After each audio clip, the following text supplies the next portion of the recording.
Un saludo cordial, mi nombre es Rommel Cerda, soy estudiante de la Universidad Católica de Cuenca y en esta oportunidad voy a presentar una explicación acerca de la historia clínica psicológica y algunos aspectos más. Historia clínica psicológica. Vamos a hablar acerca de los antecedentes personales acerca de la psicobiografía.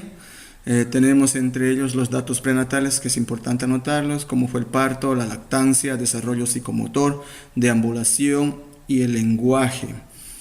También se anotan las enfermedades psicosomáticas en la infancia, entre ellas cólicos, aparición de eczema, vómitos, asma, dolor de cabeza, síndrome del intestino irritable, trastornos del sueño.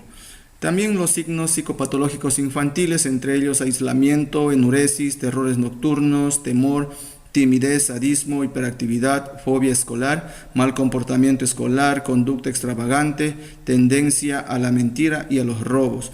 Se puede dar una valoración de 0 como nulo, o 1 leve, 2 moderado, 3 marcado, 4 grave. Las relaciones afectivas con los padres durante la infancia es importante también saber acerca de este punto. Entre ellos la sobreprotección, los celos, la dependencia, la personalidad de ello y el rechazo. El comportamiento con los hermanos o niños allegados al paciente, actividades de grupo, actitudes de chantaje, actitudes de líder.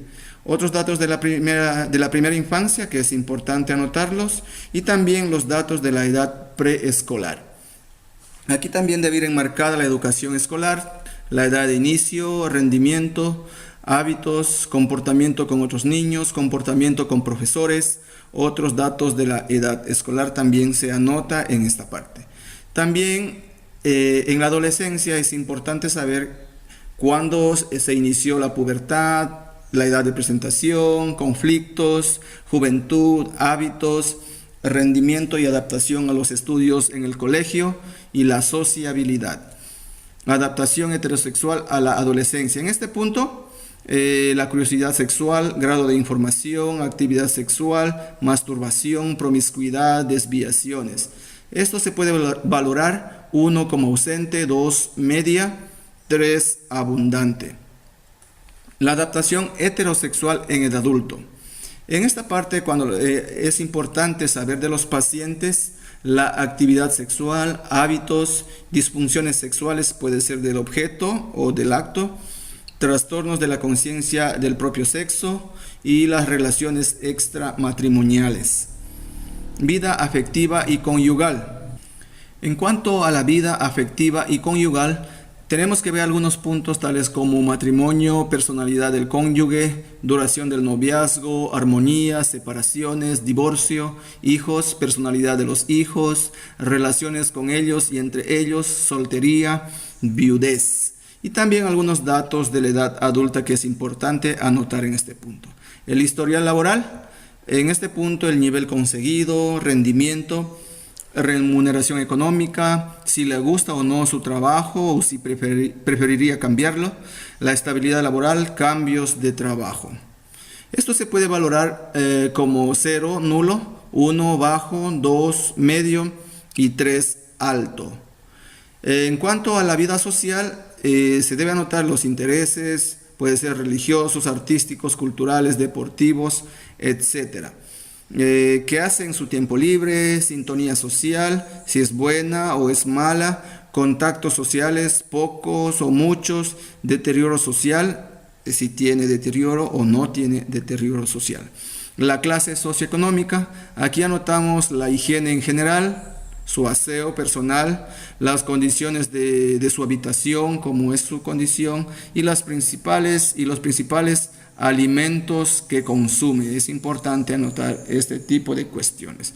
Uso de sustancias, entre ellas puede ser el uso de cocaína, alcohol, marihuana, alucinógenos, analgésicos, tranquilizantes, estimulantes, inhalantes, otros fármacos que se puede puntuar su consumo tanto en 1 esporádico, 2 habitual y 3 si es dependiente total de estas sustancias. A continuación vamos a dar una pequeña explicación de lo que es el examen psicológico. Pasamos al punto que corresponde al examen psicológico. ¿Qué puntos deben tener o qué puntos debemos tomar en cuenta? Entre ellos, la inspección general, que tiene que ver con aspectos generales, anomalías físicas, vestimenta, aseo personal. También la formación de relación entre ellas, colaboración, retinencia, rechazo, mutismo, negativismo, agresividad, sarcasmo, pegajosidad, colaboración excesiva.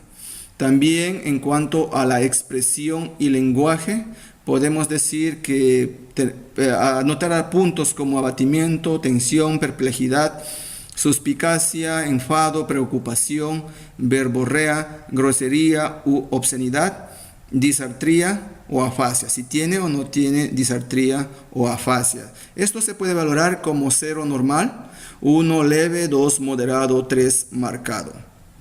El estado de conciencia, lucidez, obnubilación, estupor, coma, hipervigilancia, confusión, estado crepuscular y también por último el sonambulismo. En cuanto a la atención, hiperprosexia, hipoprosexia, disprosexia, distraibilidad. En cuanto a la conducta motora, enlentecimiento psicomotor, excitación psicomotriz, catatonía, actitudes anormales, alteraciones de la marcha, inquietud. En cuanto al comportamiento, si es agresivo, extravagante, antisocial, impulsivo, reflexivo, pasivo, apático y muchos puntos más en cuanto al comportamiento. Las alteraciones del sueño, entre ellos la hipersomnia, dificultad de conciliar el sueño, despertar frecuente, despertar prematuro, este tipo de cuestiones. También hay que ver con el aspecto de afectividad, entre ellas angustia, ansiedad situacional, timidez, ansiedad expectante, depresión, depresión matinal y muchos más aspectos que ayudarían para esta evaluación. Se puede valorar esos puntos como 0 ausente, 1 leve, 2 moderado, 3 marcado. En cuanto al ascenso percepción, podemos hablar o ver los puntos de hiperpercepción, hipopercepción, ilusiones, pseudoalucinaciones, alucinaciones, alucinosis, macropsias y micropsias. Esto se puede valorar como 0 ausente si lo tiene 1 moderado o 2 como grave. En cuanto al pensamiento y su expresión, la voz, si es muy baja, muy alta, monótona, llorosa, gritos, chillidos, teatral. El ritmo, en este caso, lento, normal, rápido. Estructura del pensamiento, si es incoherente, bloqueos, perseveración, prolijidad, discreción, estereotipias, neologismos, musitación, entre este tipo de aspectos. En cuanto al contenido del pensamiento, se tiene que ver las ideas de grandeza, suicidio, culpabilidad, pesimismo, autocompasión, inferioridad, pérdida de interés, indecisión, entre ellas las necesidades de ayuda, fracaso, ruina, autoacusación y demás aspectos en cuanto al contenido del pensamiento.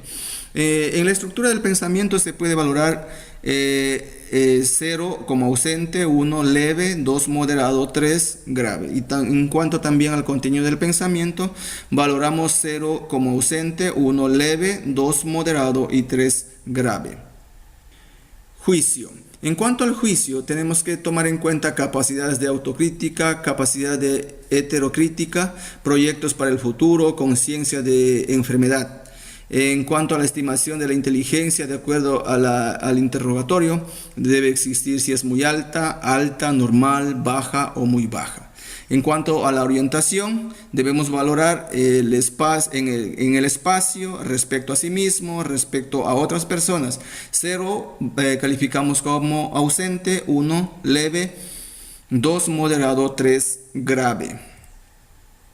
En cuanto a la memoria, debemos saber si el paciente tiene hiperamnesia, amnesia de fijación, amnesia de evocación, mixta, lacunar, dimnesia, paramnesias, otras, entre ellos la fabulación, falsos reconocimientos, fenómenos del yo, ya visto o ya vivido, fenómenos de lo que nunca ha visto o jamás ha vivido. Esto también se puede valorar, 0 como ausente, 1 leve, 2 moderado, 3 grave. Otras funciones intelectuales que podemos observar son la concentración y la comprensión. En cuanto a la voluntad, tenemos que saber que si son abultadas, hiperbulia, ambivalencia, bravibulia, negativismo, oposición, obediencia, automática o sugestibilidad. En cuanto a la actividad, debemos saber si el paciente o el niño o la persona que se está tratando posee tanto lo que es la apraxia y la dispraxia. En cuanto a la apraxia, síndrome catatónico, esto es agitación, amaneramiento, estereotipias, ecopraxia, obediencia automática, negativismo, interceptación motriz, estupor, catatónico, flexibilidad seria y catalepsia. En cuanto a la dispraxia, actos de cortocircuito, actos impulsivos, actos obsesivos, tics, inhibiciones obsesivas. Podemos seguir también hablando del punto de instintividad. Puede ser trastornos del instinto de nutrición, sitiofibia, anorexia nerviosa y otros. Trastornos de instinto de la vida, autolesionismo, impulsión suicida hereditaria. En el punto del instinto de propiedad, coleccionismo, prodigabilidad, del instinto de limpieza corporal, gatismo, tendencia exagerada a la limpieza. Del impulso sexual, erotismo, exhibicionismo, masoquismo o sadismo sexual, homosexualidad, paidofilia, bestialismo, transvestismo y otros puntos más. Historia clínica psicológica. Toma en cuenta a la persona y el síntoma. Se realiza en forma empática. Debe ser detallada para la evaluación, seguimiento y tratamiento. Se realiza en varias sesiones. Tiene una connotación médica-psiquiatra. Para dar un diagnóstico se basa en el DSM-5 y en el CIE-10. La recopilación de los datos e información es confidencial. Muchas gracias, esto ha sido mi presentación en cuanto se refiere a la historia clínica psicológica. Muchas gracias.